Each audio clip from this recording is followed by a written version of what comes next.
সকলকে জয় যিশু।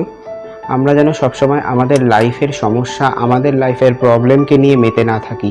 আমরা যেন ইসরায়েলীয়দের সময়ের কথাকে মনে করতে পারি, কারণ ইসরায়েলীয়রা যখন সমস্যায় ছিল, তাদের পেছনে যখন শত্রু ছিল এবং সামনে সমুদ্র ছিল, ঈশ্বরকে বিশ্বাস করেছিল বলে ঈশ্বর তাদের জন্য সেই সমুদ্রের মধ্য দিয়েও রাস্তা প্রস্তুত করেছিল এবং সেই সমুদ্রকে পার করে তারা ওপারে গিয়েছিল।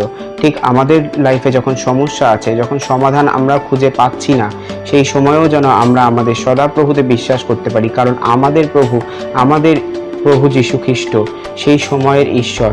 তিনি তখনও যা ছিলেন, তিনি এখনও তাই আছেন। তাই যেন আমরা তার উপর বিশ্বাস রাখতে পারি, কারণ তাই তো তার নাম ইম্মানুয়েল, প্রভু যীশু খ্রিস্ট, যে সমস্যার সমাধানের জন্য আমাদের সাথে সদা সর্বদা রয়েছে। কারণ তিনি তার বাক্যে প্রতিজ্ঞা করেছেন, তিনি আমাদের তার দক্ষিণ হস্ত দ্বারা ধরে রেখেছেন, তিনি আমাদের ছাড়বেন না, আমাদের ত্যাগ করবেন। আমরা যেন তাতে বিশ্বাস রাখতে পারি। ঈশ্বর তার বাক্য দ্বারা প্রত্যেককে আশীর্বাদ করুক। আমেন।